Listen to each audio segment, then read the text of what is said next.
तो इस कहानी की शुरुआत हुई थी जीहोन से, एक हारा हुआ इंसान जिसके पास पैसे ना होने की वजह से उसकी फैमिली तक ने उसे छोड़ दिया था। जीहोन के पास अब अपनी बीमार मॉम के इलाज करवाने तक के पैसे नहीं थे। सर से पांव तक वो कर्ज में डूबा हुआ था। ऐसी सिचुएशन में जब उसके पास कोई रास्ता नहीं था, किसी ने उसे डेथ गेम खेलने का मशवरा दिया। लगभग 500 लोग ये डेथ गेम खेलने आए हुए थे। इस गेम में एक रोबोट थी, जो भी इंसान जरा से भी गलती करता था वो रोबोट उसे चुनकर मार देती थी। जीहोन ने अपनी जान बचाने के लिए, यहाँ सरवाइव करने के लिए एक बुढ़ी कैंसर पेशेंट तक को धोखा देकर अपनी जान बचाई और आखिर ये गेम जीत कर यहाँ से निकल भी गया। लेकिन उसके दिल में जो दुख बैठ गया था वो 500 में से सिर्फ एक था जो ये गेम जीत के निकला था। बाकी सारे उस गेम के दौरान मारे गए। गेम को जीतने के बाद उसके हाथ बहुत पैसे लगे थे, लेकिन उसने इन पैसों को हाथ तक नहीं लगाया क्योंकि उसे रिग्रेट था इस चीज का कि उसकी वजह से सारे लोग मरे हैं। हालांकि ये उसने गेम प्लान नहीं की थी। फिर एक दिन एक अनजान आदमी उसे हॉस्पिटल में बुलाता है। जीहोन ये देखकर हैरान परेशान कि ये वही गेम वाला बुढ़ा कैंसर पेशेंट था जो गेम में हार गया था, जिसे मार ही दिया गया होगा। लेकिन अब ये जिंदा सलामत उसके सामने था और इसके जरिए उसे घिनौनी सच्चाई ये पता चली कि लोग बस अपनी एंटरटेनमेंट के लिए यहाँ लोगों को मरवा देते थे इस डेथ गेम में। ये इंसान जो कैंसर पेशेंट था, इसकी लाइफ भी काफी बोर हो गई थी और अपनी लाइफ में थोड़ा मजा लाने के लिए इसने ये डेथ गेम बनाई थी। जीहोन को उस बूढ़े आदमी की बेरहमी पर बहुत गुस्सा आया और उसने ठान लिया कि वो इस गेम को बंद करवा कर रहेगा। इसके बाद हम मिले जुनहो से, एक पुलिस ऑफिसर जिसका भाई भाग चुका था। पुलिस से कुछ फ्रॉड करके अपने भाई को ढूंढते हुए जुनहो को उसके रूम से एक गेम वाला कार्ड मिला था। इन्वेस्टिगेशन करते हुए जुनहो जीहोन तक पहुंचा और उसे पता चला कि वो गेम में जाने वाला है और उसका पीछा करते हुए वो भी किसी तरह गेम में घुस गया। वो गेम में पार्टिसिपेट नहीं करने आया था, इसलिए उसने गेम के गार्ड्स में से एक गार्ड को मारकर उसका हुलिया ले लिया। वहाँ गेम में जाकर उसे इस गेम में होने वाले जुल्म का पता चला और उसने इस गेम के खिलाफ ही बहुत सारे सबूत इकट्ठे किए और इस आइलैंड से भागने में कामयाब भी हो गया। उसने ये सबूत सारे सेंड भी किए थे पुलिस को, लेकिन आइलैंड में सिग्नल न होने की वजह से जुनहो की कोई भी चीज पुलिस को रिसीव नहीं हुई। उस पे जुल्म ये कि जुनहो पकड़ा भी गया फ्रंटमैन के हाथों।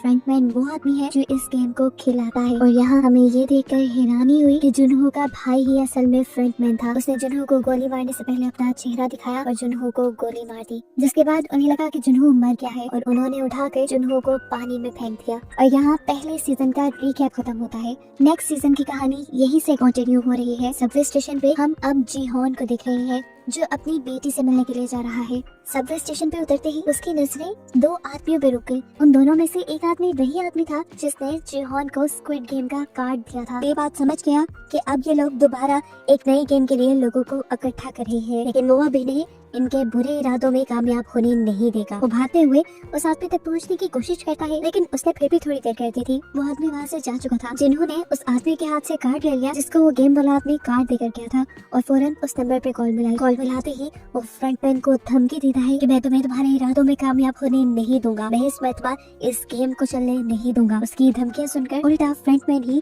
अब उसे धमकी देने लगा था। वो उसे कहता है जाओ तुम अपनी बेटी से मिलने जाओ, इन पंगों में ना ही पड़ो तो अच्छा है। ये सुनकर वो समझ गया कि फ्रंटमैन और उसके लोग आज भी किसी तरह उसके ऊपर नजर रखे हुए थे, लेकिन अब तक ये कैसे मुमकिन था। वो समझ गया कि जरूर उसकी बॉडी में कोई ट्रैकर लगा हुआ है और वॉशरूम में जाकर वो ट्रैकर अपनी बॉडी में ढूंढने लग जाता और उसे कान के नीचे अपनी बॉडी में लगा ट्रैकर मिल भी जाता है, जिसे उसने एक कटर से कट करके निकाल दिया। सीन कट हो गई। यहाँ हमने जुनहो को देखा जिससे लास्ट सीजन में फ्रंटमैन यानी उसके अपने ही भाई ने पानी में गिरा दिया था। पता चला कि उसे पानी से एक फिशरमैन ने रेस्क्यू कर लिया था और अब वो हॉस्पिटल में एडमिट था। काफी दिन गुजरने के बाद जुनहो को इस टाइम होश आया है। दूसरी तरफ जीहोन जिसने अपनी बॉडी से ट्रैकर निकाला है, ट्रैकर निकालने के बाद वो अंडरग्राउंड हो गया ताकि स्क्विड गेम वाले उसे ट्रैक न कर पाए, जिसके बाद लगभग 2 माह का वो सीजन में गुजार दिया गया और हमें जिन्हो को दिखाया गया जो अभी तक अपने भाई को ढूंढ रहा है और ट्रैफिक पुलिस में है। अपने भाई को ढूंढने के साथ साथ उसका दूसरा मिशन स्क्विड गेम को बंद करने का भी बन गया था, क्योंकि उसने भी देखा था कि कैसे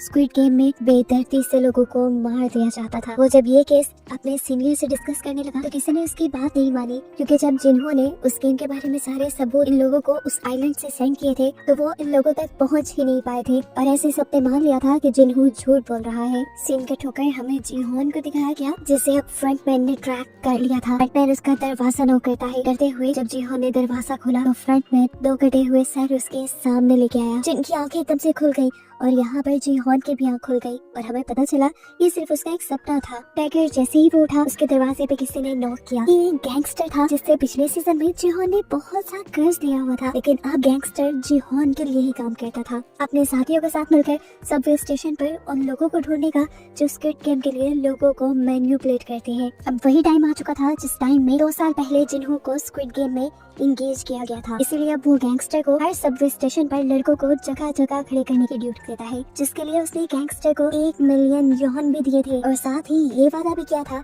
कि अगर उन्होंने उस आदमी को किसी भी तरह ढूंढ निकाला जो स्क्विड गेम में लोगों को फंसाता रहा है और अब भी फंसा रहा है, तो जिन्हों इन्हें 1 बिलियन युआन इनाम के तौर पर भी देगा। इनाम की रकम सुनते ही गैंगस्टर का तो मुंह खुला का खुला रह गया। उसने अपने लड़कों को भी लालच दी कि जो भी उस आदमी को ढूंढेगा उसे इनाम की आधी अमाउंट मिल जाएगी। जिन्होंने ये लालच इसलिए दिया था ताकि सब लोग दिल लगाकर काम करें, और अगर इस मर्तबा इन्हें वो आदमी ना मिला तो इन्हें पूरे 1 साल का और इंतजार करना पड़ जाएगा, और इस 1 साल में उस गेम के जरिए बहुत से लोगों की मौत भी हो जाएगी। दूसरी तरफ जिन्हों भी स्क्विड गेम वाला आइलैंड ढूंढने की कोशिश में है। ये काम वो उसी फिशरमैन के साथ मिलकर कर रहा है जिसने उसकी जान बचाई थी। जहाँ से जिन्हों उस फिशरमैन को मिला था, ये लोग उसके आसपास के सब आइलैंड देख चुके थे और अभी तक स्क्विड गेम वाले आइलैंड तक नहीं पहुँच पाए थे। सीन कट होकर हमें गैंगस्टर को दिखाया जाता है जो अपनी एक नई टीम को ट्रेनिंग दे रहा है। उसने सबको बताया कि उन लोगों को सबवे स्टेशन पे एक ऐसे आदमी को ढूंढना है जो सूट पैंट पहने हुए होगा, हाथ में उसका पैसे से भरा ब्रीफकेस होगा और वो सबके साथ दार्जी गेम खेलेगा और उसके बाद उन्हें एक कार्ड देकर जाएगा। सब अपने काम पर लग जाते हैं और काफी दिन के सब्र के बाद 2 आदमियों को आखिर वो बंदा मिल भी जाता है। सबवे स्टेशन पर ही 2 लोगों के साथ दार्जी गेम खेलते हुए वो उसके लोकेशन अपने बॉस गैंगस्टर के साथ जिन्हों को भी भेज देते हैं और खुद भी उसका पीछा करना शुरू कर देते हैं, जो अब एक कन्वीनियंस स्टोर पर जाकर बहुत सारे ब्रेड्स और लकी ड्रॉ कार्ड्स खरीद कर भीख मांगने वाले लोगों के पास गया है। इन भीख मांगने वाले लोगों के सामने उसने 2 चॉइसेस रखी, एक ब्रेड और एक लकी ड्रॉ की। तकरीबन सभी लोगों ने लकी ड्रॉ चूज किया, लेकिन कोई भी नहीं जीत पाया। जिसके बाद इस आदमी ने सारे ब्रेड जमीन पर रखकर उसके ऊपर चलने लग गया और लोगों से कहा, ये खाना मैंने नहीं बल्कि तुमने वेस्ट किया है, तुम सबको पैसे जीतने की लालच थी। ये आदमी इस तरह सब लोगों का माइंड तैयार कर रहा था और जज कर रहा था कि कितने लोग लालची हैं ताकि अगली मर्तबा वो इन्हें गेम में फंसा सके। खैर दिखाया जाता है कि जीहोन के लोग जहाँ पर भी उसके पीछे हैं और वो उसकी ये नई लोकेशन जीहोन को सेंड कर देते हैं। जीहोन यहाँ आने के लिए तेजी से गाड़ी चला रहा होता है तो उसे पता नहीं चलता, वो एक सिग्नल तोड़ देता है और ऐसे ट्रैफिक पुलिस उसे रोक लेती है। इस टाइम ट्रैफिक पुलिस जिन्हों ही था और उसने नोटिस किया कि जीहोन का रवैया कुछ अजीब सा है। चालान कटने पे उसने माफी नहीं मांगी, वो चिल्लाया नहीं बल्कि चालान देकर आगे बढ़ने की कोशिश की, जैसे वो बहुत ही ज्यादा जल्दी में हो या कोई जुर्म करके भाग रहा हो। इसलिए उसने जीहोन की गाड़ी के नंबर से उसकी इंफॉर्मेशन निकाली तो उसे जीहोन का नाम जाना पहचाना लगा और उसे याद आया कि जीहोन को फॉलो करते हुए ही तो वो पिछली मर्तबा स्क्विड गेम के अंदर पहुंचा था। यही से अब जिन्हों ने जीहोन के घर का एड्रेस भी मिल गया। सिंकट होकर दिखाया गया कि वो दोनों आदमी जिससे स्क्विड गेम वाला बंदा मिल गया था, वो जीहोन के आने से पहले ही उसको पकड़ने का फैसला करते हैं और डिसाइड करते हैं कि इनाम की रकम वो आधी आधी कर लेंगे। जब वो दोनों उस आदमी को मारने के लिए उसके करीब गए तो उसे आदमी का शिकार हो गए। जीहोन जब तक यहाँ पहुँचा तो उसे सिर्फ सड़क पर लगा खून दिखाई दिया और वो समझ गया कि वो दोनों उसके लोग उस तालिम आदमी के हाथों मारे गए। ऊपर से देखने को मिला कि वो आदमी जीहोन पर नजर रख रहा था। जीहोन के जाने के बाद जब वो कमरे में आया तो पता चला कि उसने जीहोन के आदमियों को अब बंदी बनाया हुआ है। वो इनके साथ भी डेथ गेम खेलता है क्योंकि उसे भी डेथ गेम खेलने में मजा आता था। गेम तो बच्चों वाली थी, स्टोन पेपर सीजर, पर उसने शर्त रखी थी जो हारा वो मारा जाएगा। ऐसे ही जब उनका एक साथी हारता है तो ये आदमी उसे गोली मार कर खत्म कर देता है और फिर दूसरे आदमी से जिन्हों का एड्रेस पूछता है। जिन्हों का एड्रेस पता चलते ही वो उस आदमी को छोड़कर वहाँ से चला गया। यहाँ शाम में जिन्हों जब अपने घर पहुँचा तो वो आदमी उससे पहले ही उसके घर में छुपा बैठा था। वो जीहोन को यहाँ मार भी सकता था, लेकिन जैसा हमने पहले देखा कि उसे डेथ गेम पसंद है, वो अब जीहोन के साथ डेथ गेम खेलने का फैसला करता है। गेम खेलने से पहले उसने जीहोन को बताया कि मैं पहले स्क्विड गेम में डेड बॉडीज को उठाने का काम करता था, लेकिन वो बहुत बोरिंग था। मुझे लोगों को खुद मारना पसंद था, इसीलिए मैंने फ्रंट पैन से अपनी जॉब चेंज करने की रिक्वेस्ट की। इसके बदले फ्रंट पैन ने पता है मुझे क्या टास्क दिया, उसने मुझे मेरे ही डैड को मारने को कहा और मैंने गन उठाकर मार दिया। जिसके बाद फ्रंट पैन ने मुझे ये गन दी और अब मैं किसी को भी मार सकता हूँ। जीहोन उसकी बातों पे ज्यादा ध्यान दिए बगैर उससे कहता है बस मुझे फ्रंट पेन का एड्रेस दो, जिससे वो मिलकर इस गेम को बंद करने का प्लान रखता है। लेकिन ये बात सुनकर वो आदमी हंसने लगा और बोला ठीक है एक गेम खेलते हैं। ये तो भाई सामने एक गन है और इसमें सिर्फ एक ही बुलेट है, 5 नॉट्स इसके खाली है। बारी बारी एक दूसरे को शूट करते हैं, जो हारा वो मारा जाएगा और अगर मैं हारा तो तुम्हें मेरी पॉकेट से फ्रंट पेन का एड्रेस मिल जाएगा। जिहोन बिना डरे गेम को शुरू करते हुए उस गन को उठा चुका था, क्योंकि मरने का डर तो उसने स्क्विड गेम ने खत्म ही कर दिया था। बारी बारी उन्होंने अपने ऊपर शूट किया और चौथी बारी पर जब वो आदमी अपने ऊपर गन पॉइंट करता है तो इस मर्तबा वो खुद को शूट कर चुका है। वो खुद ही अपनी जाल में फंसकर मारा गया। जिहोन जीत गया और अब जिहोन को उसकी पॉकेट से फ्रंटमैन का एड्रेस मिल गया। इससे पहले कि अभी वो इस एड्रेस का कुछ कहता, उसकी खराब किस्मत जिन्हू जो कि एक पुलिसमैन है जिसे दोपहर गाड़ी चलाते हुए उसके ऊपर शक हुआ था, वो उसके घर का पता चलाते हुए उसके घर तक पहुंच गया और घर पहुंचते ही उसे गन शूट होने की आवाज सुनाई दी, जिससे उसका शक सच में बदल गया कि जिहोन एक क्रिमिनल है। फौरन वो दरवाजा तोड़कर अंदर आया। जिहोन को एक किलर समझकर वो इसी टाइम उसका इनकाउंटर ही करने वाला था कि ठीक वक्त पर आकर उसे किसी आदमी ने रोक लिया। ये वही लड़का था जिसके साथ गेम खेलने के बाद ये स्क्विड गेम वाला मरा हुआ आदमी उसे अपने अड्डे पर बांध आया था। किस्मत अच्छी थी, वो बच बचाकर वहाँ से निकल आया जिहोन को सारी सच्चाई बताने के लिए। लेकिन जब तक यहाँ पहुँचा, यहाँ का तो सारा माहौल ही बदल गया था। उसने जिहोन की जान जिन्हू से बचाई और फिर जिन्हू को सारी सच्चाई बताई डेथ गेम वाली, कि कैसे इस मरे हुए आदमी ने उनके साथ भी डेथ गेम खेली और उसके एक साथी को, उसके बॉस को मार दिया। बात को आगे बढ़ाते हुए जिहोन भी अब जिन्हू को स्क्विड गेम की सारी स्टोरी बताता है कि किस तरह इस गेम में सभी लोगों को मार दिया जाता है। उसने जिन्हू से कहा मैं बुरा नहीं हूँ, मैं बस उस गेम को रोकना चाहता हूँ ताकि और मासूमों की जान बच पाए। स्क्विड गेम के बारे में वो जिन्हू भी जानता था। जिन्हू ने यहाँ जिहोन को बताया मैं तुम्हारा ही पीछा करते हुए उस गेम तक पहुँचा था। वहाँ मैंने जाकर गार्ड्स के सूट पहन लिए और तुमसे कई मर्तबा बात करने की भी कोशिश की, लेकिन तुम मेरे से बात नहीं कर पाई। मैं जानता हूँ उस गेम में ये लोग सबको मार देते हैं और मारने के बाद उन डेड बॉडीज के साथ क्या किया जाता है, उनके ऑर्गन्स निकाल कर बेच दिए जाते हैं। ये सब कुछ भी मैं जानता हूँ। इतनी डिटेल्स तो जिहोन को खुद भी नहीं पता थी। जिन्हू के मुंह से ये सब सुनकर उसने भी अब जिन्हू को अपने साथ मिलाने का फैसला किया और जिन्हू को अपना प्लान बताया कि वो स्क्विड गेम के सभी बनाने वालों को चुन चुन कर मार देगा। एक फ्रंटमैन है जिसे आज तक उसने नहीं देखा, वो ब्लैक मास्क पहने आता है। उसने इल नामी एक बुढ़े कैंसर पेशेंट के साथ मिलकर ये गेम बनाई है। वो उन आदमियों को मारकर इस गेम को खत्म करना चाहता है। यहाँ पर गैंगस्टर भी इन दोनों की सारी बातें सुन चुका था। वो इनसे कहता है मैं भी तुम्हारा साथ देना चाहता हूँ, मैं उनसे बदला लेना चाहता हूँ अपने उस मासूम साथी का जो मेरा राइट हैंड था, और अब मैं पैसों के लिए नहीं बल्कि हक के लिए तुम्हारा साथ दूंगा। ये सुनकर जिहोन को भी अच्छा लगा और वो इन दोनों को अपनी एक रूम में ले गया जहाँ बहुत सारे पैसे थे। ये पैसे वो स्क्विड गेम से ही जीत कर आया था और अब इन पैसों को वो स्क्विड गेम को बंद करने के लिए ही इस्तेमाल करेगा। जिहोन इन लोगों को दिखाता है कि उसने ब्लैक मार्केट से बहुत सारी गन्स भी परचेज की हुई थी और एक सीक्रेट जगह भी बनाई हुई थी उसने जहां वो अपनी ट्रेनिंग करता था। लेकिन इतना सब काफी नहीं था, उसे लड़ाई के लिए काफी सारे और लोगों की भी जरूरत थी। जिहोन अब जिन्हू को अपनी पुलिस वाली जॉब पे छोड़ने को कहता है ताकि ये लोग अपना मिशन अच्छे से कंप्लीट कर पाए। सीन कट हो गए। अब हमें एक न्यू कैरेक्टर नियोल को दिखाया जाता है। ये एक गरीब लड़की है और उसकी जॉब है होटल में बनी कॉस्ट्यूम पहनकर बच्चों को खुश करने की। उसके पास रहने का कोई घर भी नहीं, वो इसी होटल की बेसमेंट में रहती है। इसी जॉब में नियोल के साथ एक छोटी बच्ची बहुत ज्यादा अटैच हो गई है जो रोज यहाँ पे विजिट किया करती थी। लेकिन अफसोस की बात है कि उस बच्ची को बोन मैरो कैंसर है और बोन मैरो ट्रांसप्लांट करवाने के लिए उसके डैड के पास ज्यादा पैसे नहीं है और अब वो बच्ची मरने वाली है। एक दिन उस बच्ची को इमरजेंसी में हॉस्पिटल एडमिट कराया जाता है, जो सुनकर नियोल भी तड़प कर उसे हॉस्पिटल में देखने के लिए जाती है। इस बच्ची की मदद करना चाहती है लेकिन उसके पास तो खुद तक के लिए पैसे नहीं। इस बच्ची को क्या बचाएगी वो। रात होने पर हम नियोल को दोबारा पार्किंग में देखते हैं जहाँ पर 2 लोग आकर उसे स्क्विड गेम का कार्ड दे गए। सीन कट होकर हमें जिन्हू को दिखाया जाता है जो अपनी मॉम के साथ बैठा था और उसकी मॉम बहुत ज्यादा उदास थी क्योंकि वो जिन्हू के भाई के आने का इंतजार कर रही है। जिन्हू जानता है कि वो कभी नहीं आएगा, जिस काम में वो पड़ा हुआ है वो घर नहीं आएगा। लेकिन ये सब सुनने के बाद भी जब उसकी मॉम को तसल्ली नहीं मिलती तो एक और मर्तबा वो अपने भाई को ढूंढने का फैसला करता है। सीन कट हो गए। अब फाइनली दोबारा से हम जिहोन को देखते हैं जो इस टाइम अपनी दांतों का ऑपरेशन करवा रहा है। अपना एक दांत निकलवाने के बाद उसने अपने मुंह में एक नकली दांत फिक्स करवाया है जिसके अंदर ट्रैकर लगा हुआ है। समय कल को वो फ्रंटमैन से मिलने वाला है, इसलिए उसे बहुत ही ध्यान से हर काम करना होगा। ये लोग फ्रंटमैन को भी पकड़ना चाहते हैं और फ्रंटमैन के बाद इस घिनौनी गेम के सारे हिस्सेदारों को भी पकड़ना चाहते हैं। पता चला है कि वो गैंगस्टर जो इनके ग्रुप में है वो अपने लिंक से बड़े बड़े कमांडोज को इनके ग्रुप में शामिल कर चुका है। इन कमांडोज के लिए कुछ भी सही गलत नहीं, ये लोग पैसे के लिए सब काम करते हैं। यहाँ हमें पता चला कि न्यूयोल को भी वो स्क्विड गेम वाले लेके जा रहे थे। न्यूयोल उनके साथ चली जाती है,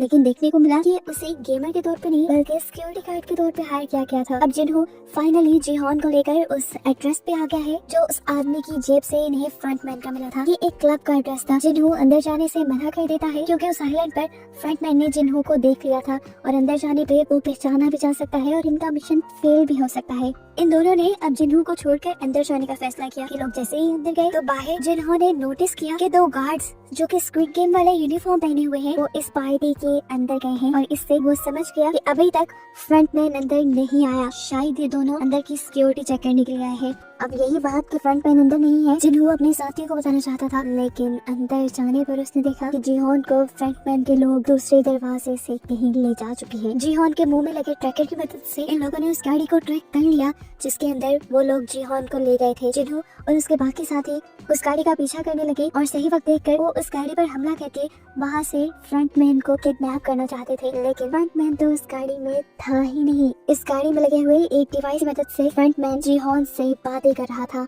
और ट्रैकर में आने वाली आवाजों से जिन्हों और उसके लोगों को लग रहा था कि फ्रंटमैन उसी गाड़ी में है। ये बात वो ठीक तरह से अपने साथियों को बता भी नहीं पाया कि गाड़ी के अंदर फ्रंटमैन नहीं है। वो कॉल के जरिए ही फ्रंटमैन से बात करते हुए उसे किसी तरह मनाने की कोशिश करता है कि तुम इस गेम को बंद कर दो, मासूमों की जान लेना बंद करो।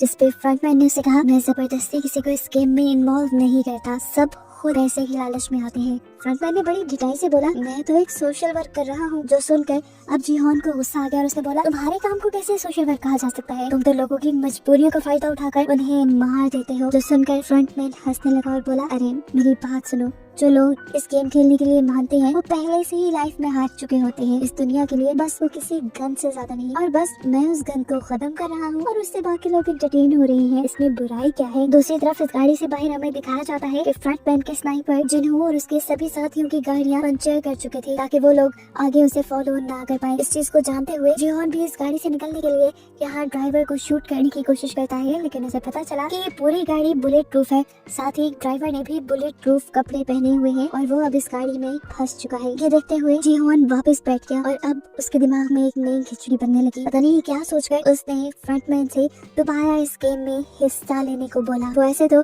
इन सबको मना नहीं पाया था, लेकिन अब उसको लगता है कि वो गेम में जाकर इस गेम में होने वाली सारी ज्यादतियों को रोक सकता है। अब वो बंदा जो इस गेम को बिल्कुल पसंद नहीं करता वही ये गेम खेले तो मजे का हो सकता है। इसलिए फ्रंटमैन ने भी उसे गेम में दोबारा एनरोल कर लिया और अब उसे बेहोश करके ये लोग स्क्विड गेम के अंदर ले गए। जिन्हों फौरन उनका पीछा करने के लिए एक बोट के अंदर ट्रैकर्स लगा लेता है और उसी फिशरमैन के जरिए उन आइलैंड को ढूंढने के लिए निकल जाता है जहाँ पर वो जिहोन को लेकर जा रहे होंगे। यहाँ जिहोन को दोबारा दिखाया जाता है जिसकी यहाँ स्क्विड गेम के बेड पर खुली है। उसे अपना पुराना ही नंबर दिया गया है। यहाँ पर पहले की तरह बहुत सारे और लोग भी हैं जो एक दूसरे को देखकर कंफ्यूज हैं, साथ ही गेम्स के लिए भी कंफ्यूज हैं। अब गार्ड्स यहाँ आकर इन्हें गेम्स के रूल बताने शुरू करते हैं। रूल्स बताने के बाद गार्ड्स ने इन सब की हिस्ट्री इन सबको दिखाई कि यहाँ पर सिर्फ वही लोग आए हुए हैं जिन पर मिलियंस का कर्ज है। ये सब बताने के बाद गार्ड्स ने बताया कि जीतने वाले को 45.6 बिलियन यॉन मिलेंगे। इस गेम के पूरे 6 राउंड होंगे, एक दिन में 1 राउंड खेला जाएगा और हर गेम के बाद वोटिंग भी होगी क्या इन्होंने ये गेम कंटिन्यू रखना है या नहीं। और अगर ये लोग गेम बंद करने का डिसाइड करते हैं तो सभी प्लेयर्स को जीते हुए पैसे डिवाइड करके दे दिए जाएंगे।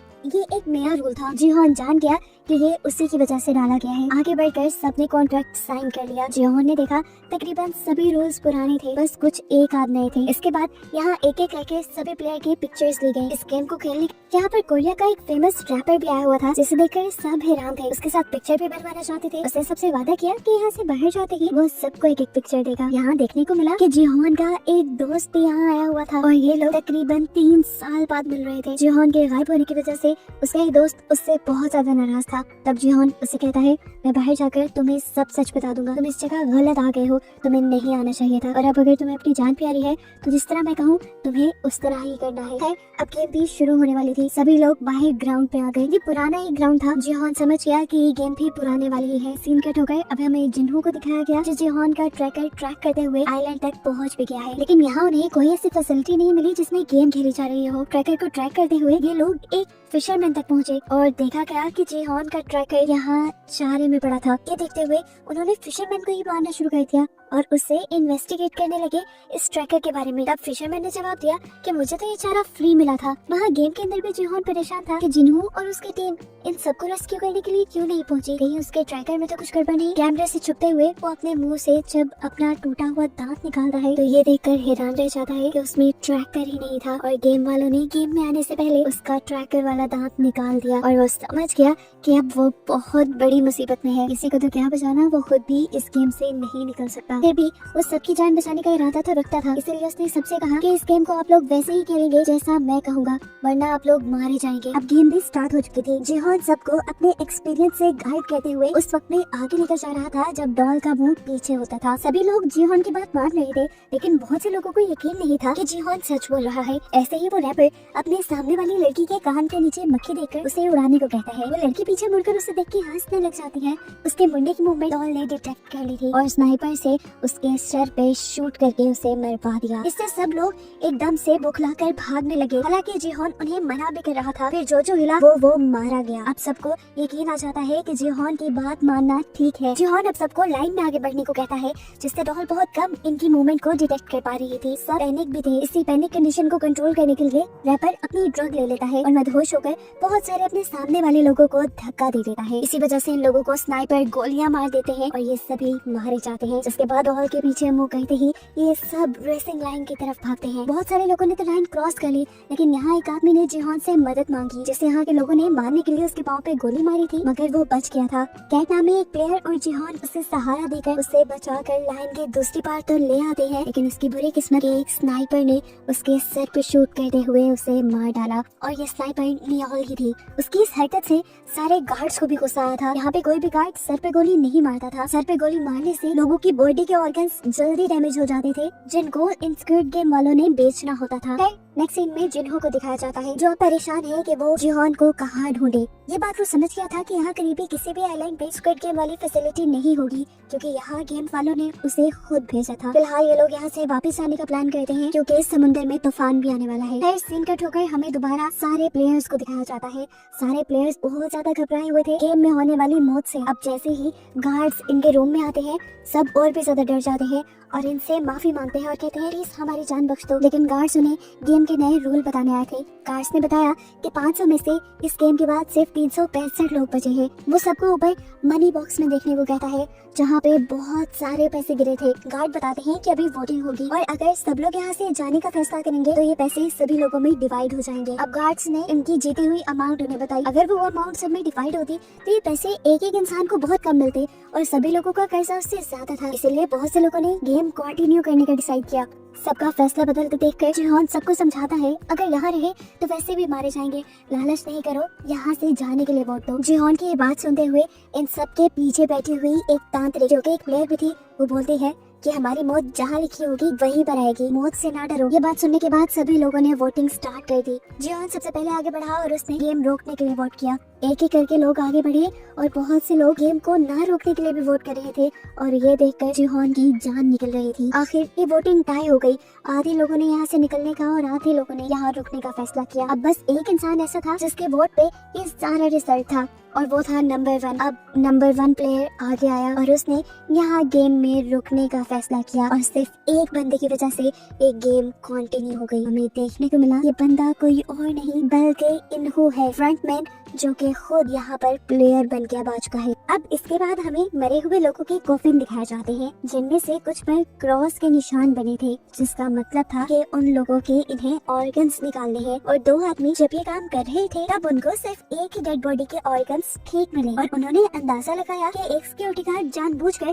सर पे गोली मार रहा है, जिससे ऑर्गन जल्दी फेल हो जाते हैं। ऐसे उनका ये कारोबार तो बंद हो जाता, इसलिए वो फौरन इस चीज की खबर फ्रंटमैन को देते हैं। अब सीन कट होकर हमें सभी प्लेयर्स प्लेयर्स को दिखाया जाता है, जिनमें जीहान तो बहुत ज्यादा परेशान है क्योंकि वो जानता है इस गेम में जो भी पार्ट लेता है वो मर जाता है। इसी सब के दौरान इन्हू बाकी सभी प्लेयर्स को लेकर उसके पास आया और उसने जीहान से कहा, देखो तुम पहले भी इस गेम में आ चुके हो, तुम एक्सपीरियंस्ड हो, तुम हमारी मदद कर सकते हो जिससे हम लोगों की जान भी बच जाए और हमें पैसे भी मिल जाए। ये सुनने के बाद जीहान उन्हें बताता है कि पिछली मरतबा हमने दूसरी गेम डलजूना गेम खेली थी जिसमें शुगर कैंडी के अंदर से हमने शेप्स निकालनी थी। ट्रायंगल सबसे इजी शेप थी और अम्ब्रेला सबसे ज्यादा हार्ड। ये सुनकर इन्हू बोला, जिसने अम्ब्रेला चुना होगा वो तो सबसे बड़ा बेवकूफ होगा। उसकी ये बात सुनकर जीहान को याद आया कि पिछले सीजन में जीहान ने ही अम्ब्रेला चुना था। खैर सारा क्राउड यहाँ से चला गया और अकेले में इन्होंने जीहान से सवाल किया, तुम दोबारा इधर क्यों आए हो? तुम्हारे पास तो बहुत पैसा है। जीहान दुखी हुआ और बोला, वो पैसा मेरा नहीं बल्कि मरे हुए लोगों का था और ऐसे ही अब भी जो हम पैसे जीतेंगे वो भी मरे हुए लोगों के होंगे। इन्हों से कहता है, तुम ज्यादा नहीं सोचो। उसकी ये बात सुनकर जीहान उसी पे भड़क गया और बोला, तुम चाहते तो इस गेम को रोक सकते थे, तुमने ये गेम क्यों नहीं रोकी? इन्होंने जवाब दिया, क्योंकि यहाँ पे बहुत से लोग गेम खेल कर पैसे कमाना चाहते हैं। सबका कर्ज उन पैसों से ज्यादा था जो हमने कल जीते थे। उनकी ये बहस खत्म करवाते हुए जीहान का दोस्त उससे कहता है, अच्छा ठीक है, अब हमें एक नई स्ट्रेटेजी प्लान करनी चाहिए अगले गेम्स के लिए ताकि हम ज्यादा लोगों की जान बचा सके। दूसरी तरफ हम देखते हैं कि एक और जगह बहस चल रही थी। यहाँ पे एक जैक नाम का यूट्यूबर था, साथ ही साथ वो डिजिटल करेंसी को भी डील करता था और उसके इस काम में बहुत से लोगों की इन्वेस्टमेंट थी, जिसमें वो रैपर थॉमस भी था। लेकिन डाउनफॉल आने की वजह से सारे के सारे पैसे डूब गए, इसलिए वो ये गेम खेलने आया हुआ था। थॉमस और उसका दूसरा साथी उसे मारने लग जाते हैं, ये कहते हुए कि तुम्हें हमारे पैसे वापस देने पड़ेंगे। जीहान और उसका दोस्त इस लड़ाई को रुकवाते हैं। इसके बाद सभी अपने अपने बिस्तर पे चले गए। बेड पर लेटने के बाद इन्होंने जीहान से माफी मांगी उसके गलत बिहेवियर के लिए और बताया कि गेम में रुकना उसके लिए इसलिए जरूरी था क्योंकि उसकी वाइफ को लिवर कैंसर था, उसको लिवर ट्रांसप्लांट की भी जरूरत थी और जब उसने लिवर ट्रांसप्लांट के लिए बहुत सारे पैसे इकट्ठे किए, कर्ज लिया, तो उसके डिपार्टमेंट वालों को लगा कि उसने करप्शन की है, जिसकी वजह से उसकी जॉब भी चली गई और अब उसपे बहुत बड़ा कर्ज भी है। वो ऐसे बिना पैसे लिए यहाँ से नहीं जा सकता। उसको इमोशनल हुआ देखकर जीहान भी उसकी मजबूरी समझ गया और उसने बिठा लिया कि अगले गेम में वो सबका साथ देगा। सीन कट होकर हमें दिखाया गया कि अब यहाँ के नए फ्रंटमैन के सामने नोएल को बुलाया गया है क्योंकि वो लोगों के सर में गोली मार रही थी। जब फ्रंटमैन उससे वजह पूछता है तो वो बताती है कि पुराने फ्रंटमैन ने मुझसे यही डील की थी कि यहाँ पर बेकार लोगों को मारना है। मैं सर में गोली इसलिए मार रही हूँ कि उनके अंदर जान होती है। जिस पर वो आदमी बताता है कि तुमने आइंदा सर पे गोली नहीं मारनी, देखो हम उनके ऑर्गन्स निकालते हैं और उनके ऑर्गन्स कई लोगों की जान भी बचा सकते हैं, तो याद रखना आइंदा तुमने गोली नहीं मारनी, वरना बेचने के लिए हमारे पास तुम्हारे भी ऑर्गन्स हैं और मैं जानता हूँ तुम अपनी बेटी को वापस पाने के लिए जिंदा रहना चाहती हो। यहाँ इनकी बातों से हमें नोएल की जिंदगी के बारे में पता चलता है कि वो कोरियन मिलिट्री में थी, लेकिन एक जंग में जब वो हिस्सा लेने गई तो पीछे से उसकी बेटी गुम हो गई और आज तक वो अपनी बेटी को ढूंढ रही है। सीन कट होकर अब हम जुनहो को देखते हैं जो अपने ऑफिस में आकर कमिश्नर से मदद मांग रहा है ये सारी कहानी बताते हुए, लेकिन उसके पास कोई सबूत नहीं, इसलिए कमिश्नर उसे कहते हैं, तुम जानते हो ना सबूतों के बगैर हम किसी भी चीज पे एक्शन नहीं ले सकते और तुम्हारी कहानी यकीन के काबिल भी नहीं, मुझे लगता है कि तुम्हारी दिमागी हालत खराब होने लगी है। ये कहते हुए कमिश्नर वहाँ से उठकर चले जाते हैं और पता चलता है कि जिन्हो ने अपने हाथ से अपनी जॉब भी खो दी, लेकिन जिन्हो अभी भी हार मानना नहीं चाहता था, इसलिए उसने अपनी पुरानी टीम को दोबारा यूनाइट किया स्क्विड गेम वाला आइलैंड ढूंढने के लिए। सीन कट होकर अब हमें दोबारा गेम का सीन दिखाया गया जहाँ पे अब वो डलजन गेम स्टार्ट हो गई थी। जीहान के कहने पर सबने ट्रायंगल चुना था, लेकिन जैसे ही सबने बॉक्स खोला तो एक ट्रायंगल के अंदर छोटे छोटे कई ट्रायंगल्स थे। ये देखकर सभी डर गए और जीहान पे चिल्लाने लगे। जीहान भी डर गया और तब उसकी आंख खुल गई और हमें पता चला ये सिर्फ उसका बुरा सपना था। खैर अब सब उठ भी चुके थे, दूसरी गेम का टाइम भी हो गया था। इन्हें अब एक नए ग्राउंड में लेके आया जाता है जहाँ गए जीहान हैरान परेशान था क्योंकि ये गेम पहले उसने नहीं खेली थी। जब बाकी सब लोग आगे जीहान से इस गेम के बारे में पूछते हैं तो वो बताता है ये कोई नई गेम है और मुझे इसके बारे में नहीं पता। ये सुनकर सब उस पर भड़क गए। इससे पहले कि ये सब लोग उसे मारना शुरू कर देते इन्हों दरमियान में आ जाता है और ये लड़ाई रुकवा देता है। यहाँ पर अब इन्हें 5-5 लोगों की टीम बनाने को कहा गया था। डैनी जो कि प्रेग्नेंट थी और जैक की गर्लफ्रेंड थी, जैक उसके पास आकर उसे कहता है कि तुम मेरी टीम में आ जाओ, लेकिन डैनी इनकार कर देती है क्योंकि अब उसे जैक के साथ नहीं रहना था। वो अब जीहान की टीम के पास गई और उसने उनसे कहा प्लीज आप लोग मुझे अपनी टीम में लेने, मैं प्रेग्नेंट हूँ और मुझे कोई और अपनी टीम में नहीं ले रहा। ये लोग मान जाते हैं और इन सब की टीम बन जाती है। अब हमें दूसरी टीम को दिखाया गया जिसमें कैट, मैडी और डोमा बेटा, पार्क और डोंग थे और तभी जबरदस्ती तांत्रिक आकर इनके ग्रुप में शामिल हो गई। टीम्स बनाने के बाद इन सबको बताया गया कि सारी टीम के पाँव बांध दिए जाएंगे और इन्हें एक गोल सर्कल में एक साथ घूमना होगा। 5 मीटर के बाद एक गेम होगी जिस गेम को खेलते हुए इन्हें आगे बढ़ना है और एक दिए हुए टाइम के अंदर इन्हें अपना सर्कल कंप्लीट भी करना है। गेम्स के नाम सुनते ही इन सब लोगों ने आपस में कोऑर्डिनेट किया और जो जिस गेम में अच्छा था उसे वो खेलने की जिम्मेदारी दी। गेम स्टार्ट हो जाती है और पहले 2 टीम्स को एक साथ खेलने के लिए दिया जाता है। पहली टीम डाची को बहुत अच्छे से खेलती है और तेजी से आगे बढ़ती है, लेकिन वो स्टोन को स्टोन से मारने में कामयाब नहीं हुए। स्टोन उनका आगे गिर गया था। एक साथ जब ये लोग उसे लेने के लिए आगे बढ़ गए तो गिर गए। टाइम काफी वेस्ट हो रहा था। फिर वो इस राउंड को भी पार करके आगे बढ़ गए। अगला गेम था इन्हें लट्टू को घुमाना, जो पहली मर्तबा में तो इनका एक टीम मेंबर नहीं कर पाया, लेकिन अगली मर्तबा में उसने ठीक से कर लिया। जबकि दूसरी टीम वो तभी अपनी पहले ही राउंड में फंसी हुई थी।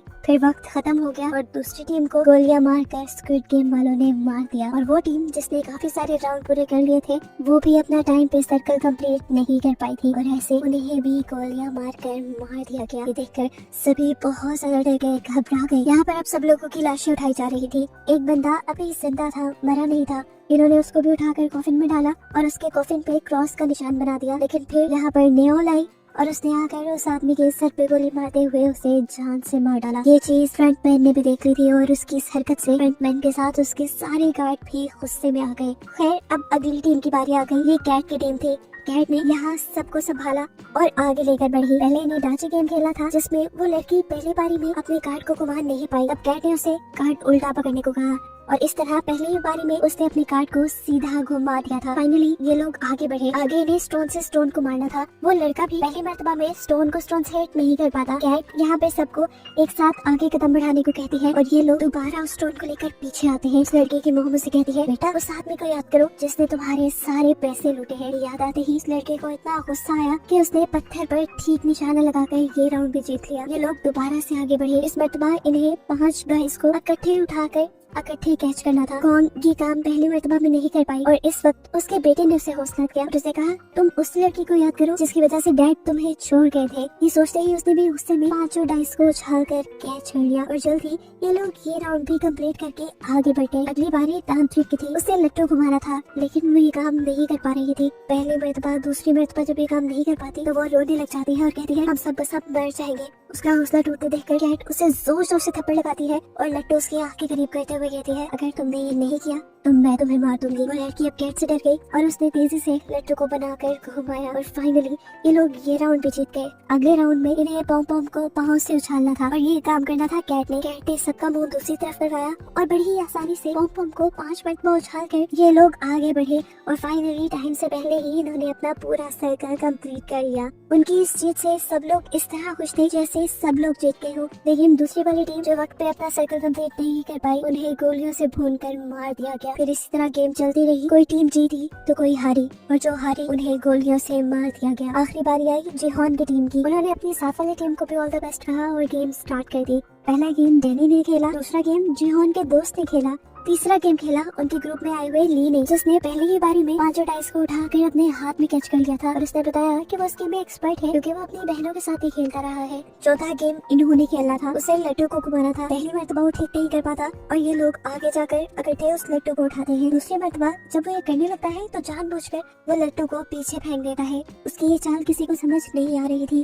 ये लोग पीछे से लट्टू को लेकर आए और अब इन्होंने ऐसा ड्रामा किया कि जैसे वो अपने हारने से बहुत ज्यादा परेशान है, वो अपने आप को मारने लगा। तो जिहोन ने उसे समझाया कि देखो तुम याद करो कि बचपन में तुम ये कैसे घुमाते थे, और इस मर्तबा इन्होंने लट्टू को ठीक से घुमा दिया। अगली बारी जिहोन की थी। उसे पम पम को 5 मर्तबा पाँव से हिट करना था। 4 मर्तबा तो उसने आसानी से कर लिया, लेकिन 5वीं मर्तबा पम पम आगे की तरफ बढ़ा। इससे पहले कि वो जमीन से टकरा जाता इन्होंने जिहोन का पाँव आगे करके ये गेम जितवा दी और वो लोग वक्त से पहले जीतकर बहुत खुश हुए। लेकिन उनके साथ वाली टीम वो वक्त से पहले या वक्त पर वो काम नहीं कर पाई और इस तरह वो टीम मारी गई। ये देखकर जिहोन को काफी दुख हुआ है। वो अपने रूम में वापस आ गए जहाँ बहुत से लोग उन्हें जिंदा देखकर इसलिए नाराज थे क्योंकि उन्हें लग रहा था कि अब जीते हुए पैसे डिवाइड हो जाएंगे। इसी दौरान गार्ड्स भी रूम में आ गए। गार्ड्स ने इन्हें इस गेम की जीतने वाली प्राइस इन्हें दिखाई और बताया कि इस मर्तबा 110 लोग मरे हैं और अब सिर्फ 255 लोग बाकी रह गए हैं, जिस लिहाज से हर जीतने वाले के पास अब 78 मिलियन युआन आ सकते हैं और अब दोबारा वोटिंग होगी। अगर लोग इस गेम को बंद करने के लिए वोट करेंगे ये पैसे सब में डिवाइड हो जाएंगे। बहुत से लोगों को ये पैसे बहुत कम लग रहे थे।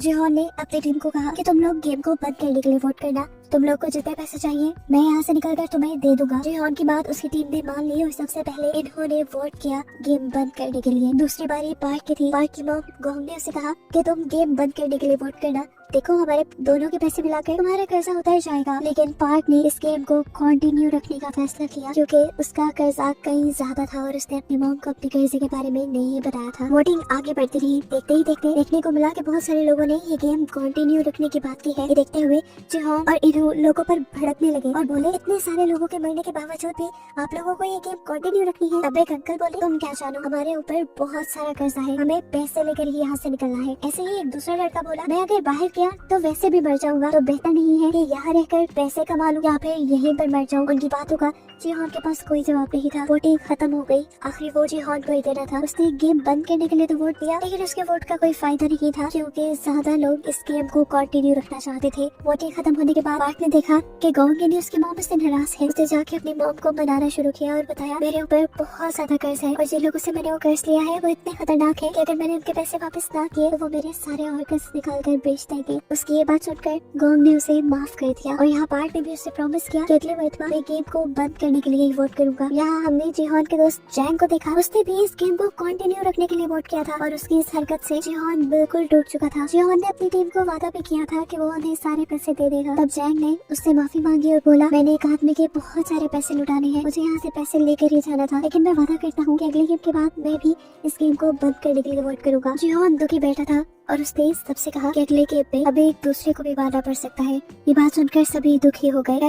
इन लोगों के पास अब खाना कुछ एक्स्ट्रा था जो उन्होंने डैनी को दे दिया क्योंकि डैनी प्रेग्नेंट थी और उसे ज्यादा खाना खाने की जरूरत थी। सीन कट होकर हमें बाथरूम में जैक और थैनोस यानी रैपर को दिखाया गया। वो रैपर अभी भी जैक को घेरे खड़ा था और उसने उसे कहा कि तुम मेरे कर्जदाई हो, इस तरह तुम मेरे गुलाम हुए, तुम यहाँ से मुझे पैसे जीत कर देकर जाओगे। ये सुनकर जैक ने उसे कहा कि तुम्हारे पैसे डूबने में मेरी कोई गलती नहीं, तुमने मेरी कहने पे शेयर जरूर खरीदे थे, लेकिन जब मैंने तुम्हें बताया कि अब इन्हें बेचने का टाइम है तो तुमने तब लालच में वो नहीं बेचे और तुमने अब सारे पैसे खुद डुबाए हैं। इसमें मेरा कोई कसूर नहीं। लेकिन वो रैपर उसकी कोई बात मानने को तैयार नहीं था। वो उसे कहता है जो भी है तुम पैसे जीतो और मुझे वापस करो। ये सुनकर जैक हंसने लगा और बोला अगर मैं वो पैसे जीत भी गया तो शायद तुम मर चुके होगे। ये बात सुनकर उस रैपर को इतना ज्यादा गुस्सा आ गया कि वो जैक की गर्दन पकड़कर उसे मारने लगा। पर सही वक्त पर जिहोन की टीम ने आकर इस लड़ाई को रोक दिया। खैर ये लोग वापस रूम में आ गए और यहाँ आकर जिहोन ने सबसे कहा कि हमें बारी बारी उठकर पहरा देना होगा क्योंकि पैसों के लिए मैंने देखा है लोग खुद जानवर बन जाते हैं और अपने दूसरे ही टीम मेंबर्स को मार देते हैं ताकि प्राइज मनी उनको मिल जाए। बाद में हम देखते हैं कि जिहोन ने काफी देर पहरा, जिसके बाद जैंग उठा। जैंग ने उसे कहा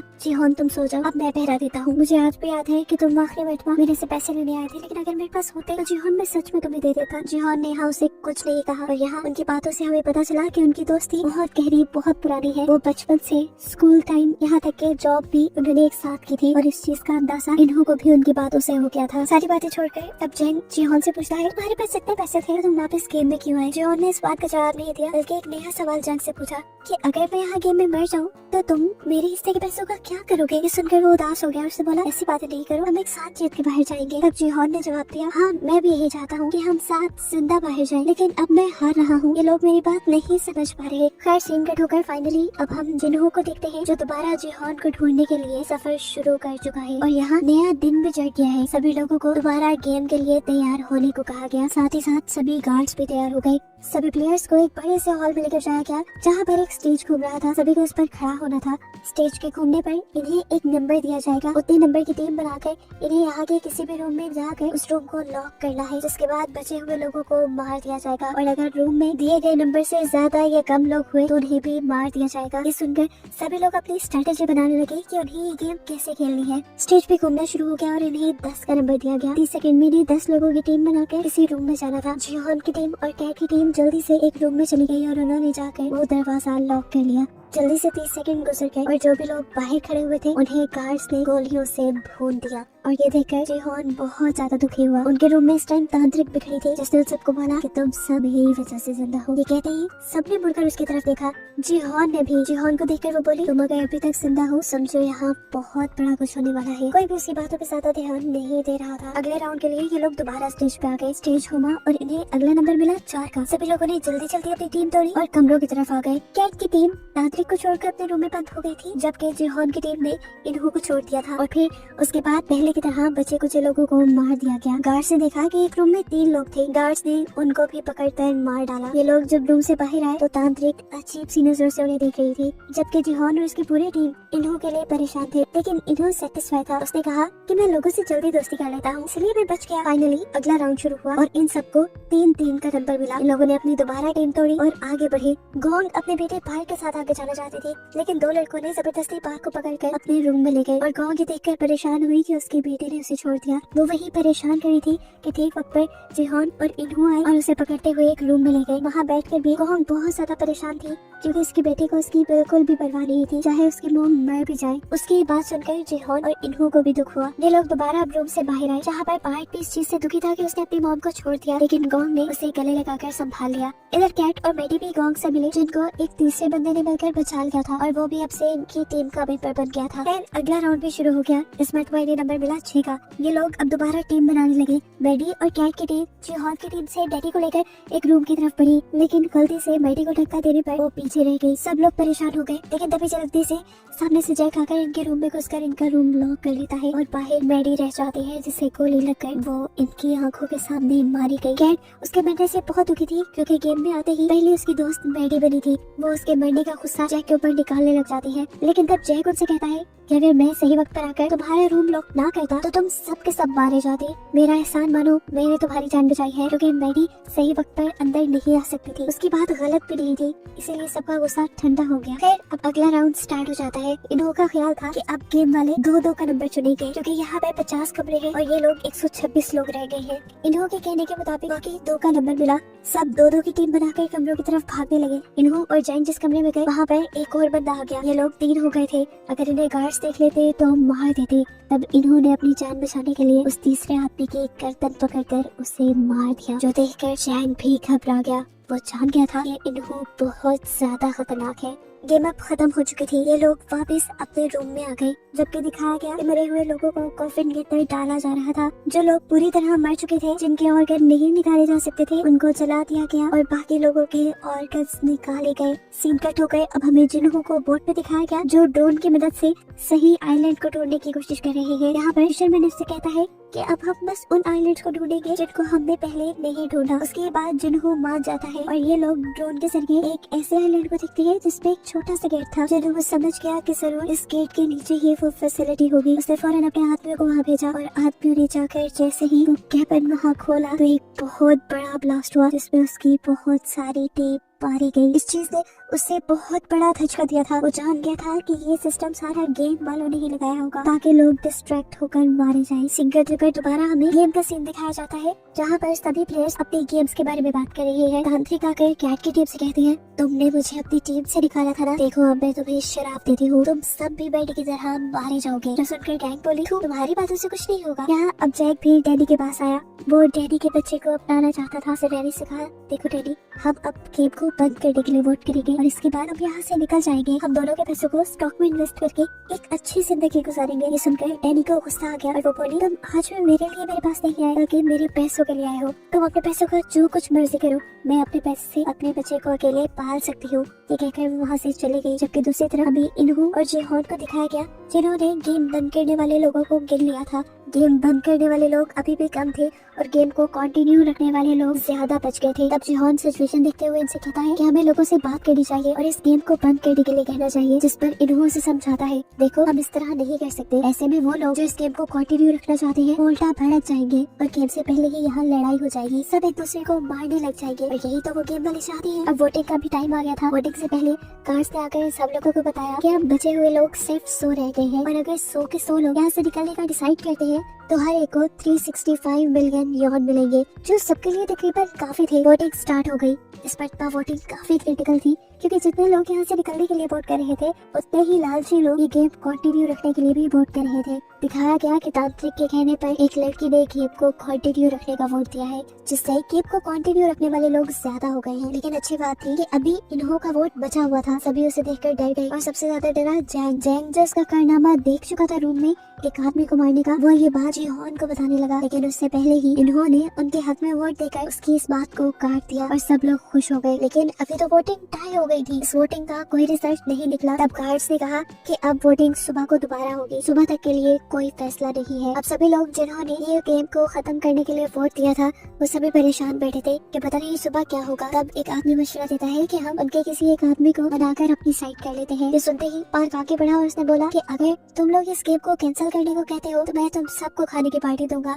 लेकिन उसकी बात से सामने वाली टीम भड़क गई। सामने वाली टीम के अंकल बोले, अगर तुम सब मर गए देखो हमें तो ज्यादा पैसे मिलेंगे। और यहाँ पे अगली नाम का लड़का खड़े होकर कहता है, और अगर गेम बंद ना हुई तो देखना तुम सब लोग मर जाओगे। बहस बढ़ते बढ़ते इनकी लड़ाई तक आ गई। सब लोग अपनी लाइन में आ गए। उनकी ये बहस देखते हुए जिहोन ने नोटिस किया कि आज इन सबको खाने के साथ फॉग भी दी गई थी कि अगर लड़ाई हो तो इसे हथियारों के तौर पे यूज किया जा सके। सीन कट हो गए। हमें वॉशरूम में दिखाया गया कि वो रैपर एक आदमी को डरा धमका रहा है क्योंकि उसने गेम बंद करने के लिए वोट किया है, जबकि रैपर ने उसे गेम को कंटिन्यू रखने को वोट देने को कहा था। ये देखकर जैक सामने आया और उसने रैपर से कहा कि तुम किसी को भी धमका नहीं सकते वोटिंग के लिए। इन सबके दरमियान बहस इतनी बढ़ गई, ये लड़ाई की तरफ चली गई। जैक इस लड़ाई से बचना चाह रहा था लेकिन रैपर ने उसको ओवर पावर कर दिया और उसका गला दबाकर उसे मारने ही वाला था कि उस वक्त पे जैक को ना चाहते हुए भी रैपर के ऊपर फॉग से हमला करके उसे मारना पड़ा। उसने फॉग रैपर के गले में धंसा दिया था जिससे उसकी वहीं पे मौत हो गई। रैपर के मरने के बाद दिखाया गया कि सिर्फ जैक और रैपर के दरमियान में ही नहीं बल्कि यहाँ सभी लोगों के दरमियान में लड़ाई चल रही थी और वॉशरूम के बाहर गार्ड्स पहरा दे रहे थे क्योंकि वो तो खुद चाहते थे कि ये लड़ाई होती रहे। यहाँ अब हॉल में बताया गया कि कैसे बहुत सारे लोग वॉशरूम में लड़ाई करके मारे गए हैं और उनके मरने से इनकी अमाउंट पे और ज्यादा पैसा भी डाला गया। ये करने के बाद अब सारे लोग वापस आए और इन्होंने बताया कि कैसे वॉशरूम में वोटिंग को लेकर लड़ाई हो गई थी। सीन कट होकर हमें जिन्हों की बोर्ड को दिखाया जाता है जिसमें एक आदमी की तबीयत खराब हो रही थी। वो उल्टी करने के लिए जब बाहर आया तो उसने देखा कि फिशरमैन जिसे जिन्हों अपना साथी समझ रहा है वही उसके सिस्टम में गड़बड़ी कर रहा था। और यहाँ हमें रिवील हुआ कि असल में वो भी गेम वालों का ही एक मेंबर है। जब फिशरमैन ने देखा कि जिन्हों के गार्ड ने उसे देख लिया है तो वो उस गार्ड को ही उठाकर पानी में फेंक देता है। इतनी ही देर में जिन्हों भी शोर सुनकर बाहर आया तो ये फिशरमैन बहाना बनाने लगा, असल में यहाँ की सब चीजें खुली थी, मैं तो उसे देखने के लिए यहाँ आया हूँ। यहाँ एक फ्लैशबैक से हमें ये भी पता चला कि फ्रंट पेन यानी इन्होंने ही इस आदमी को यहाँ भेजा था उसके भाई यानी जिन्हों को उससे दूर रखने के लिए और साथ ही साथ जिन्हों का ख्याल भी रखने के लिए। यहाँ अब गेम में दिखाया जाता है कि ये लोग अपने अपने लोगों को गिन रहे हैं कि नए लोगों के मरने से वोटिंग पर कितना असर पड़ा है। गिनने पे पता चला कि गेम को कंटिन्यू रखने वाले 2 लोग मरे थे जबकि जिहोन की टीम का एक बंदा मरा था। अगर सुबह वोटिंग होती तो ये लोग जीत जाते लेकिन जिहोन जानता था कि वोटिंग अब ऐसे नहीं होगी, रात में ये लोग जरूर किसी न किसी को मार डालेंगे। सीन कट होकर दूसरी तरफ हमें गार्ड्स को दिखाया गया जो इस टाइम अपने इलीगल बिजनेस में बिजी है। वो पानी के रास्ते ऑर्गन्स को यहाँ से लेकर निकल रही है ताकि ऑर्गन्स को अच्छे दामों में बेचा जा सके। यहाँ दिखाया गया कि कुछ गार्ड्स को ब्लैक मास्क में तैयार करवाया क्योंकि यहाँ पर एक नई गेम चलने वाली है। ये गेम मर्डर की गेम है। इधर यही बात जिहोन ने भी सभी टीम मेंबर्स को बता दी कि जरूर गार्ड्स क्या ये लोग आज रात को हमें मारने की कोशिश करेंगे, ऐसा पहले भी हो चुका है। ये सुनकर सभी लोग घबरा गए। जिहोन अब इन सबसे कहता है कि अगर हम लोगों को अपनी जान बचानी है तो हमें गेम वाले मेंबर्स को ही मार देना चाहिए, लेकिन ये इतना आसान नहीं था। तब जिहोन बोला, अगर हम चाहे तो कर सकते हैं। ऊपर वाले फ्लोर्स में वो अथॉरिटीज रहती हैं, हम गार्ड्स को मारकर उनकी गन से लेंगे और जाकर अथॉरिटीज को मार देंगे ताकि ये गेम ही बंद हो जाए। इन्हों बोला, ये बहुत खतरनाक रास्ता है, ऐसे में हमारे भी बहुत से लोग मारे जाएंगे। जिस पर जिहोन बोला, हमारे लोगों के मरने के कम चांसेस हैं क्योंकि गेम वालों को अंदाजा भी नहीं है कि हम उनकी अथॉरिटीज के ऊपर हमला करने वाले हैं। ये सुनकर इन्हों अजीब सी नजरों से उसे देखकर बोला, हाँ सच में उन्हें अंदाजा नहीं है। फिर सीन कट हुआ और हमें आधी रात का सीन दिखाया गया। जिहोन और उसके बहुत सारे साथी बेड्स के नीचे छुप गए थे क्योंकि वो जानते थे कि अब जो लड़ाई होने वाली है उसमें बहुत से लोग मारे जाएंगे। उनकी टीम के ज्यादा लोग इसलिए छुप गए ताकि वो नजरों में न आए और उनको कोई मार न पाए। सुबह वोटिंग होने पर वही लोग, जिहोन ये भी जानता था कि गार्ड्स ज्यादा लोगों को मारना नहीं चाहते क्योंकि अगर ज्यादा लोग मर गए तो उनकी गेम में मजा ही नहीं रहेगा। इसलिए जब गेम को कंटिन्यू रखने वाली टीम ने जिहोन की टीम पर हमला किया और कुछ ही लोगों को मारा तो फौरन ही गार्ड्स भी आ गए इस लड़ाई को रोकने के लिए। गार्ड्स अब यहाँ गिरे हुए लोगों को चेक करने लगे कि क्या वो मर गए हैं। इन्हीं लोगों में जिंदा जिहोन की टीम भी छुपी हुई थी जो एकदम से गार्ड्स को पकड़कर उनकी गन्स छीनने में कामयाब हो जाते हैं। असल में ये उनका प्लान था कि लड़ाई होने के बाद वो इस तरह मरने का ड्रामा करेंगे और गार्ड्स जब उनके करीब आएंगे तो वो गन्स छीन लेंगे और इन्हीं गन्स से जाकर वो अथॉरिटीज पर हमला करेंगे। ये देखते हुए और भी गार्ड्स यहाँ आ गए अपने गार्ड्स को रेस्क्यू करने के लिए और लोगों को कंट्रोल में करने के लिए। जिहोन की जान बचाने के लिए इन्होंने ही अपने ही गार्ड्स की गन लेकर अपने ही गार्ड्स को मारना शुरू कर दिया क्योंकि वो किसी को भी शक में नहीं डालना चाहता कि वो खुद अथॉरिटी है। ये चीज देखते हुए अब नए फ्रंटमैन ने सभी गार्ड्स को अपने कमरे में वापस बुला लिया। सभी यहाँ से बाहर निकलने लगे, लेकिन एक गार्ड के बाहर जाने से पहले ही वो दरवाजा बंद हो गया और गार्ड ने अपने आप को सरेंडर भी कर दिया इनके सामने। लेकिन तब जिहोन ने उस गार्ड को नहीं मारा। अब जिहोन का एक आदमी दूसरी टीम के लोगों को मारना चाहता था जिन्होंने उनकी टीम पर हमला किया था, लेकिन यहाँ जिहोन उसे रोक देता है और कहता है हम उन्हें नहीं मारेंगे। लेकिन वो आदमी बाजिद था कि हमें उन्हें मार देना चाहिए, वो पैसों के पीछे भागने वाले दरिंदे हैं। तब जिहोन बोला, देखो अगर हमने उन्हें मार दिया तो हमें और उनमें कोई फर्क नहीं रहेगा। वैसे भी हमने ये हथियार इन लोगों को मारने के लिए नहीं लिए, हमने ये हथियार लिए है उन लोगों को मारने के लिए जिन्होंने ये घिनौनी गेम बनाई है और जो इसे चला रहे हैं। अब जंग का टाइम शुरू हो चुका था, इन्हें आगे बढ़ना था। जैंग ने इन सबको समझाया, देखो हमें अभी लड़ना पड़ेगा,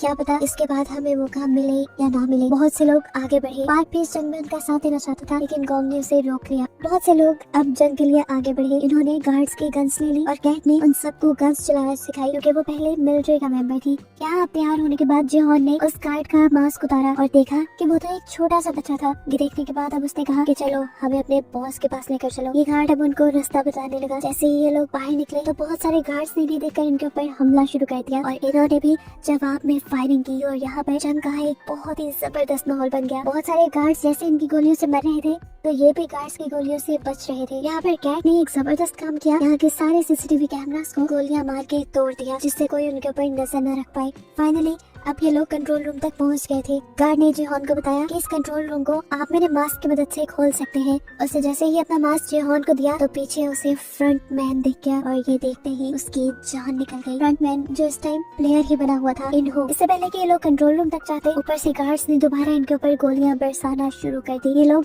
अब जवाब में गोलियां भी नहीं बरसा सकते थे क्योंकि इनकी मैगजीन्स खत्म हो गई थी। यहाँ जिहोन उस लड़के का मास्क लेकर कंट्रोल रूम को ओपन कर चुका था। जैंग को लेकर वो आगे बढ़ा था और एक एक लम्हे की खबर उस सिक्योरिटी गार्ड्स के ही वॉकी टॉकी से इन्हों को दे रहा था। अंदर जाते ही जिहोन और जैंग ने वहाँ एक एक करके गार्ड्स को मारना शुरू कर दिया और आगे बढ़ने लगे। यहाँ के सीसीटीवी कैमरास थे। ब्लैक मास्क ने उन दोनों को अंदर आता देख लिया और उनको रोकने के लिए अपनी गार्ड्स की पूरी एक टीम भेजी। यहाँ दूसरी तरफ देखने को मिला कि अभी तक गार्ड्स उनके ऊपर गोलियां बरसा रहे हैं और इनकी एक एक गोली खत्म हो चुकी है। यहाँ पर जिहोन और जैंग के पास भी बहुत सारे लोग आ चुके थे, वो इन्हें ओवरपावर कर सकते थे, इसलिए उसने फौरन इन्हों को अंदर आने को कहा। लेकिन इन्हों ने बताया कि मेरे पास गोलियां नहीं है। उसने कहा जाओ पहले कमरे से मैगजीन्स लेकर आओ, गार्ड्स के पास जो एक्स्ट्रा होती हैं। जिहोन के कहने पर अब उसे ये काम करना पड़ा। अब इन्हों के आने में तो देर थी, जिहोन को बचाव के लिए दोबारा गोलियों की जरूरत थी। तब जैंग ने उसे कवर दिया। वो ऊपर से गार्ड्स को मारता रहा और जितने गार्ड्स को इन लोगों ने यहाँ मारा था जिहोन उनके पास जाकर उनके मैगजीन ले आया। यहाँ देखने को मिला कि ली वापस हॉल में आ चुका था। उसने यहाँ पर मौजूद गार्ड्स की मैगजीन इकट्ठी करना शुरू कर दी और पार्क ने भी इस काम में उसकी मदद की। दूसरी तरफ हमें दिखाया गया जब इन्हों को ये फील हुआ कि जिहोन दोबारा कहीं से मैगजीन लेकर उनके गार्ड्स को मारता जा रहा है तो सिचुएशन खराब देखकर वो जिहोन के पास आया और जिहोन को डिस्ट्रैक्ट करने के लिए वो बोला, मैंने बाहर एक नक्शा देखा था, मुझे लगता है कि कंट्रोल रूम तक जाने का पीछे से भी एक रास्ता है, मैं वहाँ जाकर तुम्हें कवर देता हूँ, तुम वहाँ से कंट्रोल रूम तक जाओ। जिहोन उसकी बात मान गया और उसके बहकावे में आते हुए उसे अपनी आखिरी मैगजीन भी जिहोन ने दे दी। यहाँ दिखाया गया कि नहीं जैसे ही वहाँ से बाहर निकला मैगजीन्स को ऊपर ले जाने के लिए तो गोलियों की आवाज ने उसे बुरी तरह डरा दिया। वॉकी टॉकी से कैट उसे ऊपर की तरफ बुला रही थी, लेकिन वो वॉकी टॉकी को अब नीचे फेंक देता है क्योंकि ऊपर जाने का उसके अंदर हौसला नहीं। ये सुनकर कैट उसे गालियाँ देती है और खुद मैगजीन्स लेने के लिए नीचे आने का फैसला करती है। अब दोबारा हमें इन्हों को दिखाया गया जो पीछे रास्ते में तो चला गया था, लेकिन अब उसे एक नया कवर लेना था। उसने वॉकी टॉकी से ऐसी एक्टिंग करके जिहोन को मैसेज दिया कि जैसे वो गार्ड के हमले में घायल हो गया हो। उसने यहाँ पर एक जख्मी आदमी की आवाज भी जिहोन को सुनाई जिससे जिहोन को सच में लगा कि वो बहुत ज्यादा जख्मी है और फिर इन्होंने उस सामने वाले आदमी को भी गोली मारकर मार दिया। ये सब वॉकी टॉकी से जिहोन सुन रहा था और अब जिहोन को ऐसे लगा जैसे इन्हों मारा गया हो और इस चीज से वो बहुत ज्यादा दुखी हो गया। वो तो इन्हों को अपना दोस्त समझ रहा था, ये नहीं जानता था कि इन्हों ही सबसे बड़ा गद्दार है। अंदर कैट जो अब मैगजीन्स लेकर बाहर की तरफ पड़ रही थी, उनके रूम में भी बहुत सारे गार्ड्स आ गए। कैट ने पहले इन्हीं को मारने का फैसला किया, लेकिन गैंग ने उसे रोक दिया और कहा कि तुम इन्हें नहीं मारो। पता नहीं क्यों कैट ने उसकी बात मान ली। कैट के सही वक्त पर बाहर ना पहुंचने की वजह से सब लोग अब सरेंडर करने की पोजीशन पे आ गए क्योंकि वहाँ गार्ड्स की तादाद ज्यादा हो गई थी और वो लोग लड़ भी नहीं सकते थे। इसी तरह गार्ड्स ने सामने आकर यहाँ एक एक करके सबको मार दिया। सीन कट होकर हमें दिखाया गया कि जिहोन और जैंग ने भी सरेंडर कर दिया था क्योंकि उनके पास भी गोलियां खत्म हो गई थी और तब उनके सामने आया फ्रंट मैन यानी खुद ही इन्हों, जो उससे पूछता है जिहोन तुम्हें तो दोबारा यहाँ आके काफी मजा आया होगा है ना, लेकिन तुमने जो यहाँ किया वो अच्छा नहीं किया। और इसकी अब तुम्हें सजा मिलेगी। वो अब उसके ऊपर बंदूक तानता है लेकिन मार देता है जैंग ने उसके दोस्त को ताकि उसके दिल में दर्द बढ़ जाए। अपने फ्रेंड को मरता देखकर जिहोन जोर से चिल्लाया और बस यहीं पे ये सीजन खत्म हो गया। बहुत सारी मिस्ट्रीज के साथ क्या आखिर यहाँ जीता कौन, यहाँ के पैसे किसको मिलेंगे और जिनहो इन लोगों को ढूंढ भी पाएगा या नहीं, ये सब देखने को मिलेगा हमें नेक्स्ट सीजन में।